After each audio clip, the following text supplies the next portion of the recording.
In many suburban neighborhoods, the Homeowners Association, HOA, serves as a governing body tasked with maintaining community standards and promoting harmonious living among residents. These associations are often formed to manage the collective interests of homeowners, overseeing everything from landscaping guidelines to architectural standards, ensuring property values remain stable and the neighborhood aesthetically appealing. The HOA typically has a board of elected members who establish rules and regulations that all residents are expected to follow. Violations can lead to fines or other penalties, creating a sense of authority that can be both reassuring and contentious. For many homeowners, this governance provides a framework within which they feel secure, knowing that there is an established protocol for managing disputes and maintaining community order. However, this power dynamic can also foster an environment where bullying and intimidation thrive if those in leadership positions misuse their authority. In our story, the HOA president wielded his power in ways that increasingly alienated members of the community, especially targeting individuals like my mother who were outspoken about his overreach. While many viewed the HOA as a means of preserving neighborhood integrity, it became an instrument for him to enforce his will rather than a platform for collaborative governance. This led to a growing dissatisfaction among residents who felt their voices were increasingly marginalized. My mother's experience with the HOA was initially typical. She attended meetings eager to participate in discussions about community improvements and policies. Yet, as she began advocating for more equitable treatment within the association, she attracted the attention of its president, whose behavior shifted from merely authoritative to overtly hostile. His interactions with her transitioned from professional encounters to personal attacks. This aggressive stance was not just directed at her ideas but seeped into everyday communications. He would belittle her during meetings and make snide remarks that left her feeling isolated. What compounded this situation was the underlying culture within the HOA. Many residents feared retaliation should they cross paths with the president or challenge his decisions, leading to a climate of silence where bullying could flourish unnoticed. My mother's courage to stand against him eventually sparked tension in the community, but it also illuminated how one person's misuse of power could negatively influence so many lives. The intricate web of control and intimidation fostered by the HOA president highlighted an unsettling truth about authority structures. When left unchecked, they can morph into tools of oppression rather than vehicles for community enhancement. It became painfully clear that my mother's plight was not just her own but emblematic of a larger issue affecting all residents who dared challenge an unjust system. The stage was set for a confrontation that would unfold dramatically in the weeks to come. As we delve deeper into this tense narrative, it's essential to understand the two central figures at its heart: my mother and the HOA president. My mother, a steadfast and compassionate woman in her early 50s, embodied the spirit of community engagement. She was one of those individuals who believed in the power of collective voices and sought to foster unity among neighbors. With her bright smile and enthusiastic demeanor, she often organized community events, from seasonal potlucks to neighborhood cleanups, believing that together they could enhance their shared living experience. However, her strong moral compass and unwavering sense of justice also made her vulnerable. She couldn't remain silent when she perceived wrongdoing or unfairness. Her desire for equitable treatment within the HOA stemmed from a profound belief that everyone deserved a voice, especially the less assertive members who might be intimidated by authority. On the opposite end of the spectrum stood the HOA president, Mark Thompson, a man in his late 40s whose demeanor sharply contrasted with my mother's. Charismatic yet domineering, Mark had an authoritative presence that commanded attention but often went unchecked. Around the neighborhood, he was known for his iron grip on HOA rules and regulations, wielding them like weapons against anyone who dared question him. Initially viewed as a dedicated leader focused on maintaining property values and safety standards, his true nature emerged over time. Mark was less about community engagement and more focused on control, his motivations rooted in a desire for power rather than collaboration. His persona masked a deep-seated insecurity. He needed to assert dominance to compensate for feelings of inadequacy. As their paths began to intersect more frequently during HOA meetings, it became increasingly evident that a power struggle was brewing. My mother's calls for fairness clashed with Mark's rigid adherence to rules, which he interpreted as a challenge to his authority. When she proposed sensible amendments to bylaws aimed at creating more inclusive governance, he responded not with dialogue, but with disdainful remarks designed to belittle her efforts. The meetings transformed from forums of community discussion into battlegrounds where Mark attempted to crush dissent through intimidation tactics. The dynamic between these two characters encapsulated the broader conflict within the HOA, a battle between empowerment and oppression, collaboration and control. My mother's resilience in standing up against Mark's authoritarian style not only put her at odds with him, but ignited a movement among residents who had silently endured similar treatment. The stage was set for an explosive confrontation as tensions escalated, revealing the delicate balance of power that would soon be disrupted by unforeseen events that would change everything. The tension between my mother and Mark Thompson escalated sharply during a particularly contentious HOA meeting. It was in this environment, rife with underlying animosity, that the first overt bullying incident occurred. My mother had prepared to propose amendments aimed at making the association more inclusive, believing that these changes would foster a sense of community among residents who felt marginalized. She arrived with supporting documents and a well-thought-out presentation, ready to engage constructively. However, as soon as she began to speak, it was clear that Mark had no intention of entertaining her ideas.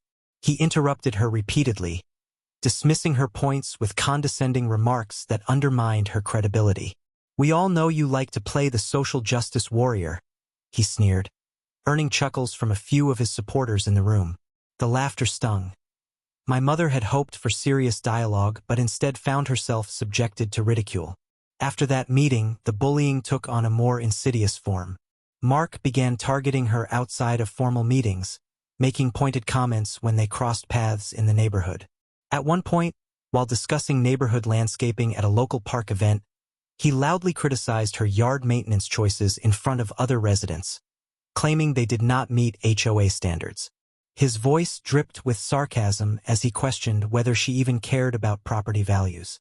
While my mother tried to brush off his jabs with grace, each encounter chipped away at her confidence. Mark's aggression also manifested through intimidation tactics in emails sent to the entire community, a tactic designed to isolate my mother further. He sent an email outlining rules for community behavior, where he subtly suggested that those advocating for changes should consider their positions carefully before speaking out against the board's decisions. This veiled threat was not lost on my mother or others who had felt similarly oppressed. Fear began to spread throughout the community. As Mark's behavior escalated, so did my mother's determination to stand up for herself and others who felt powerless against his authority. She organized informal gatherings where residents could share their experiences and express their frustrations about Mark's management style, an act of defiance that only fueled his rage but also resonated with many who had remained silent for too long. One fateful evening during an open forum meant for community feedback, tensions reached a boiling point. When my mother bravely reiterated her proposed amendments amidst heated discussions, Mark lost his composure and publicly berated her in front of fellow residents. "Do you really think anyone wants your input? You're just stirring up trouble." His words echoed painfully in the small room filled with onlookers. This confrontation not only solidified Mark's role as a bully but also marked a turning point for my mother, a moment where she realized that standing up against tyranny came at a significant personal cost but was necessary for change. As whispers of discontent spread among neighbors who witnessed this incident, it became increasingly clear that something had to give, setting the stage for events that would ultimately shift the balance of power within their community forever. Following the increasingly public confrontations between my mother and Mark Thompson, the community began to feel the ripple effects of these tensions. Many residents who had previously stayed silent or felt powerless started to take notice, their perceptions of the HOA president shifting dramatically. The polarizing atmosphere bred divisions within the neighborhood. Some neighbors remained loyal to Mark, viewing him as a protective presence who maintained order, while others, particularly those who had witnessed his bullying firsthand, began to rally around my mother. At first, those who supported Mark claimed that my mother was simply stirring up trouble. They viewed her advocacy for change as a challenge to the established order that had kept the neighborhood running smoothly for years. These supporters were quick to defend Mark's tough love approach, insisting that rules were necessary for the community's well-being. Their allegiance was rooted in a belief that Mark's authoritative style protected property values and preserved a sense of tradition within their suburban enclave. However, as more residents attended my mother's gatherings, it became clear that discontent simmered just beneath the surface. Many expressed feelings stifled by a leadership style that discouraged dissent and innovation. Neighbors shared stories of their own experiences with bullying or intimidation, recalling moments when they felt stifled by Mark's rigid governance. The atmosphere shifted from quiet acceptance to a palpable sense of urgency for change. The divide became particularly pronounced during HOA meetings. Tension filled the room as discussions turned into battlegrounds of loyalty and dissent. Supporters of my mother began to speak up, emboldened by her courage and determination. It was not uncommon for meetings to witness heated exchanges, with some residents advocating for reform while others clung to familiar norms under Mark's banner. One pivotal moment occurred when a close friend of my mother's approached her after a particularly fraught meeting. She confessed that she had been afraid to voice her concerns for fear of repercussions, but felt inspired by the courage displayed in my mother's stand against Mark. Her admission resonated with many others who realized they were not alone in their apprehension. Slowly, an underground movement began to materialize. Neighbors started discussing potential candidates for change within the HOA leadership, contemplating how they could restore a sense of fairness and collaboration. This evolving dynamic created an undercurrent of solidarity that shifted perceptions of Mark from a once esteemed leader to a divisive figure whose power was seen as increasingly illegitimate. The community began to question whether maintaining harmony should come at the cost of individual voices being heard and respected. As whispers of discontent spread beyond initial gatherings, it became evident that residents were no longer willing to tolerate bullying disguised as leadership. The atmosphere burgeoned with anticipation. It was clear that Mark Thompson's reign over the HOA could not last much longer, fueled by mounting support for my mother's vision of an inclusive community where all voices mattered. The stage was being set for a confrontation that would not only challenge Mark's authority but also reshape the neighborhood's future, igniting hope and resolve among those who had once felt marginalized. The situation reached a critical turning point when an unexpected event unfolded during one of the HOA meetings, a moment that would change everything. A neighbor, who had been quietly observing the tense exchanges between my mother and Mark Thompson, decided to pull out their smartphone and record the confrontation. They had grown increasingly disturbed by Mark's aggressive behavior and felt compelled to document the unfolding drama for posterity. The video captured my mother's impassioned plea for inclusivity as she tried to present her amendments, juxtaposed against Mark's dismissive remarks and condescending tone. As he belittled her in front of other residents, his arrogance was palpable, and the recording showcased not just the words exchanged, but also the atmosphere of intimidation he fostered. The raw emotion in my mother's voice contrasted sharply with Mark's bluster, making it clear to any viewer that this was more than just a meeting. It was a power struggle. Once uploaded to social media, the video quickly gained traction, resonating with viewers far beyond our neighborhood. It struck a chord with those who had experienced bullying or intimidation in their own communities, prompting many to share it across various platforms. Hashtags like #StandWithMom and #HOABully began trending locally as people expressed outrage over Mark's behavior. What started as a small community issue swiftly spiraled into a viral sensation. Views skyrocketed. Local news outlets picked up the story, further amplifying its reach. Interviews with residents who supported my mother highlighted their own experiences of fear and stifled voices under Mark's regime. This media attention brought even more scrutiny upon the HOA president, whose once unquestioned authority began to crumble under public opinion. Mark's reaction was defensive. He attempted to dismiss the video as a smear campaign orchestrated by disgruntled residents seeking to undermine his leadership. However, his dismissive statements only fueled further outrage among viewers who had witnessed his bullying firsthand. Social media users rallied behind my mother, sharing stories of their own struggles against similar figures in their communities and demanding accountability from leaders like Mark. The impact of the viral video wasn't limited to online discussions. It rippled through our neighborhood in profound ways. Residents who had previously sided with Mark now found themselves questioning their loyalty as they reflected on what they witnessed in the recording. Conversations shifted from silent agreement with Mark's harsh tactics to open discussions about fairness and respect within HOA governance. As tensions mounted within our community, it became clear that this viral moment served as a catalyst for change. The video did not merely expose Mark's bullying. It illuminated a path forward for residents seeking empowerment and collective action against oppressive leadership. With newfound momentum on her side, my mother prepared to take decisive steps toward reclaiming agency within our neighborhood. A fight that would not only challenge Mark's authority, but also reshape the very fabric of our community dynamics forever. The release of the video created an immediate social media explosion, sending shockwaves throughout our community and far beyond.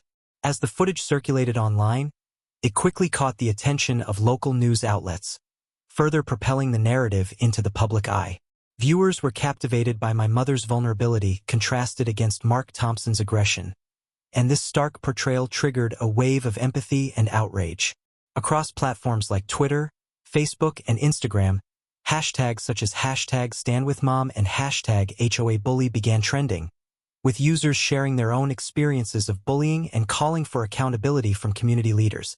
The view counts soared into the thousands, with comments pouring in from individuals who had faced similar challenges in their neighborhoods.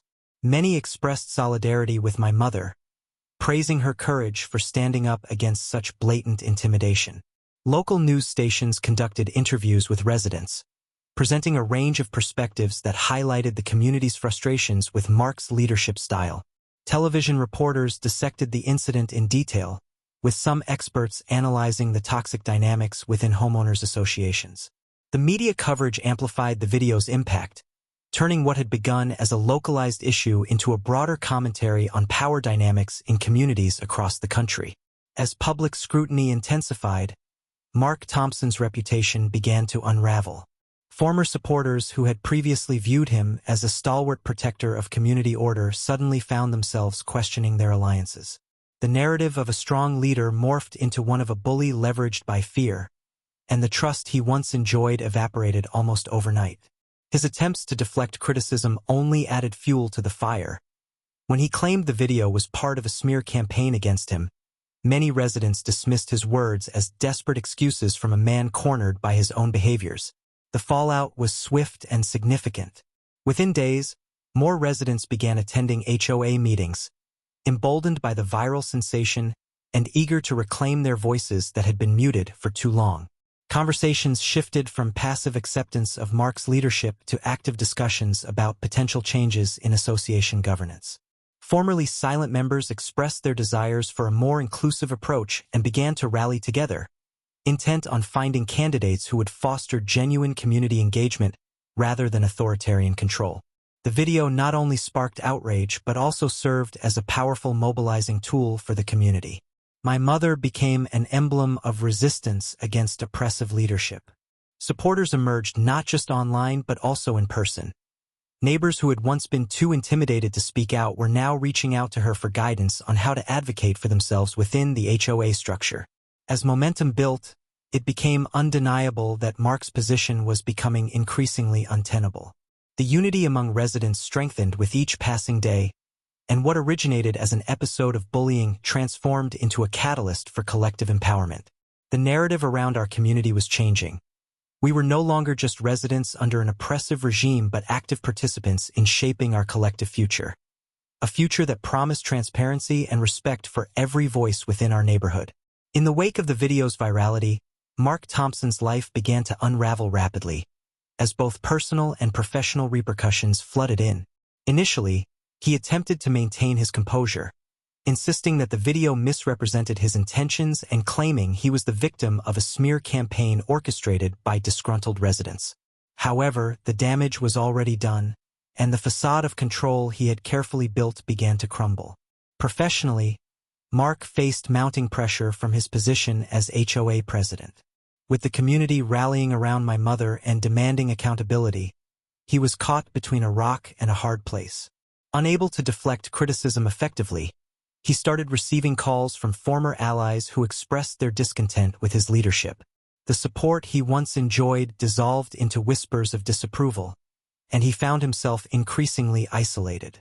In response to the growing dissent, He tried to assert his authority through even stricter enforcement of HOA rules, but this only fueled further animosity among residents who were eager for change. Socially, the fallout was equally devastating. Mark had cultivated a persona as a community leader who cared about maintaining order and property values, but as the narrative shifted, he became viewed as a bully whose tactics were rooted in intimidation. Friends and neighbors who had once admired him began to distance themselves, uncomfortable with the dark turn his reputation had taken. Invitations to local gatherings dwindled, and interactions became strained. It was clear that people no longer wanted to associate with someone perceived as oppressive. As public scrutiny intensified, even his family felt the impact. Friends of my mother reported seeing Mark's wife visibly distressed during neighborhood events, her tension palpable as she navigated the fallout from her husband's actions.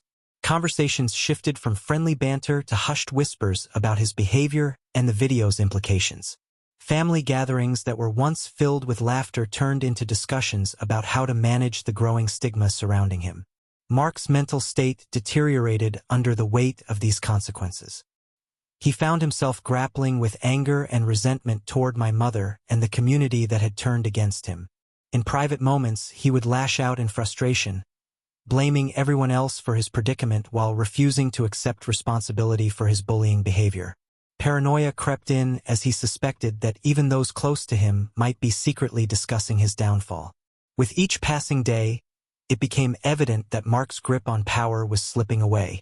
The community began organizing meetings where residents discussed not only the need for new leadership, but also their vision for a more inclusive and equitable HOA.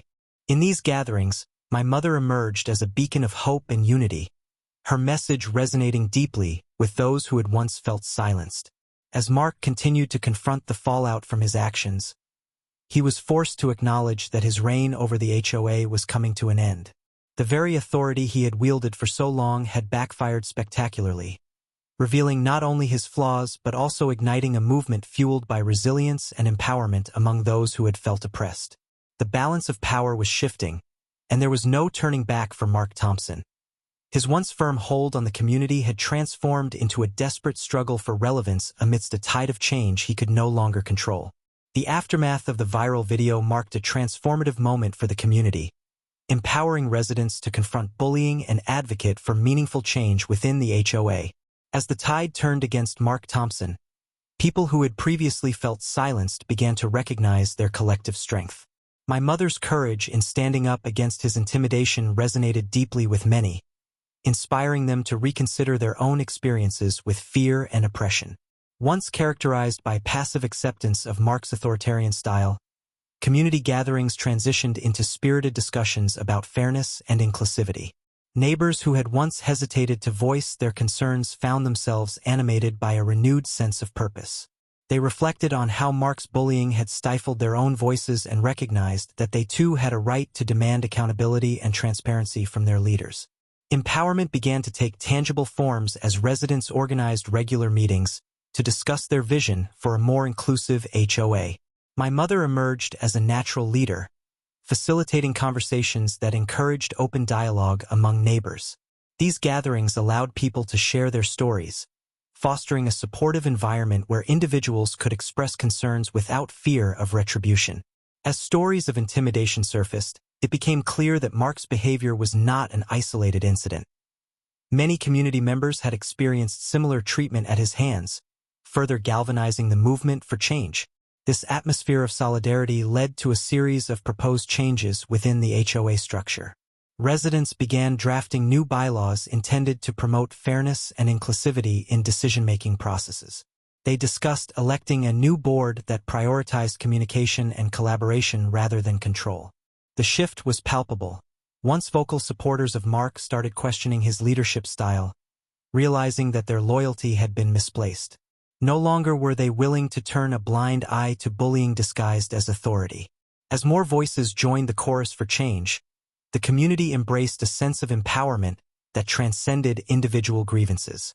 It was about creating an environment where everyone felt valued and heard, regardless of their past experiences with Mark or the HOA. This newfound unity transformed the narrative from one of fear and oppression to one of resilience and hope. As momentum built, My mother exemplified the spirit of this movement as she encouraged residents to take ownership of their community. She emphasized that change couldn't solely rest on her shoulders. It required collective effort. Inspired residents began stepping up to volunteer for various roles, pledging not only to participate in meetings, but also to become advocates for their neighbors who still felt intimidated. Ultimately, the bullying incident catalyzed a shift that united community members in pursuit of a better future, one marked by respect, accountability, and collaboration. The power dynamics within the HOA were irrevocably altered.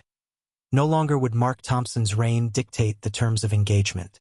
Instead, residents now stood firmly together, ready to reclaim their community from oppressive leadership, ensuring that every voice would be valued and respected moving forward. The ripple effects of this empowerment would be felt well beyond our neighborhood, serving as inspiration for others facing similar struggles across different communities.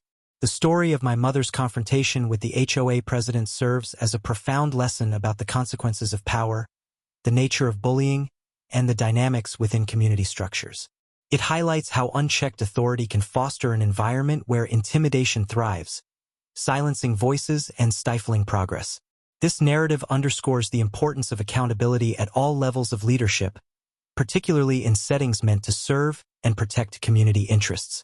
At its core, this incident reveals that power can corrupt, especially when leaders operate without oversight or transparency. Mark Thompson initially presented himself as a protector of community ideals, yet his behavior illustrated a stark deviation from those values. Instead of fostering collaboration, he wielded his authority to intimidate and belittle others, creating a toxic atmosphere that alienated residents. This dynamic is not uncommon in various organizations where those in positions of power may prioritize control over community engagement. The lessons extend beyond individual actions. They call for systemic change within institutions like HOAs. The push for new bylaws and governance structures suggests that communities must establish clear frameworks for accountability. Regular evaluations of leadership behavior and open channels for resident feedback are essential in ensuring that no single voice dominates or suppresses others. By implementing measures that encourage transparency and active participation, communities can cultivate environments where every member feels empowered to express their views without fear. Moreover, the viral nature of the video exemplifies how technology can be harnessed as a tool for justice and accountability. Social media's role in amplifying my mother's experience transformed it from a localized issue into a broader conversation about bullying and oppression in communities everywhere. The ability to share experiences widely means that individuals can find solidarity with others facing similar struggles, reinforcing the notion that they are not alone in their fight against injustice. Equally important is recognizing the transformative power of collective action. The residents who rallied around my mother learned that unity amplifies their voices and creates an environment ripe for change. When individuals come together to support one another, they cultivate resilience against oppressive forces, an invaluable lesson for anyone navigating hierarchical structures. Ultimately, this incident demonstrates that empowerment is not just about challenging oppression, but also about fostering a culture where every individual feels valued and heard. It emphasizes the need for ongoing dialogue within communities about leadership practices and the treatment of members. Through these discussions, residents can build trust and mutual respect while ensuring that those in power are held accountable for their actions. As communities reflect on these lessons learned from our story, it becomes clear that individuals must advocate not only for their rights but also for systemic changes that promote fairness and inclusivity. This fight against bullying is not just personal. It carries implications for how future generations engage with leadership and authority within their communities. With awareness comes responsibility, the responsibility to protect one another and create environments where empowerment flourishes unimpeded by fear or oppression. In conclusion, the events surrounding my mother's confrontation with the HOA president illustrate the profound impact that a single viral moment can have on individual lives and communities as a whole. The journey began with her courageous stand against bullying, prompting a significant reevaluation of power dynamics within our neighborhood. Mark Thompson's initial authority, built on intimidation, crumbled under the weight of collective outrage and solidarity, revealing just how fragile oppressive regimes can be when challenged. The shift was catalyzed by the video that captured my mother's passionate plea for inclusivity and transparency in a system that had become entrenched in fear. This one incident sparked widespread discussions about accountability, leading to a movement that transcended our HOA. It inspired residents to demand fairness and respect not only in our community but also served as a beacon of hope for others confronting similar issues elsewhere. Empowerment emerged from vulnerability, and through this journey, many learned that unity has the strength to foster change that individuals cannot achieve alone. With the video going viral, conversations shifted from passive acceptance of authoritarian control to active engagement and advocacy among residents. Neighbors who had felt silenced found their voices, sharing experiences that resonated deeply across our community. They organized meetings aimed at creating a more inclusive environment, demonstrating that change is possible when individuals come together with a shared purpose. The transformative power of collective action became evident, reinforcing the idea that resilience thrives when people support one another. Moreover, this story serves as a vital reminder about the importance of leadership rooted in integrity and accountability. It emphasizes that those in positions of power must remain vigilant against complacency and guard against the corrupting nature of unchecked authority. As community members call for new governance structures, they reinforce the necessity for open dialogue and participatory decision-making processes. These discussions are essential not only for enhancing transparency but also for nurturing a culture where every voice is valued. Ultimately, the outcome of this tale is not just about reclaiming my mother's dignity or altering the landscape of our own HOA. It represents a broader movement towards empowerment and unity in the face of adversity. This narrative illustrates that even when faced with challenges, communities can rise to create environments founded on respect and cooperation. As we move forward, let us carry the lessons learned from this experience about resilience, accountability, and hope. Each voice matters tremendously in building inclusive and supportive communities. Together, we can ensure that no one feels marginalized or pressured into silence ever again, setting a powerful precedent for future generations to follow. In communities everywhere, the fight against bullying and oppression continues. Our collective resolve serves as a testament that unity can triumph over fear, fostering thriving neighborhoods where everyone belongs.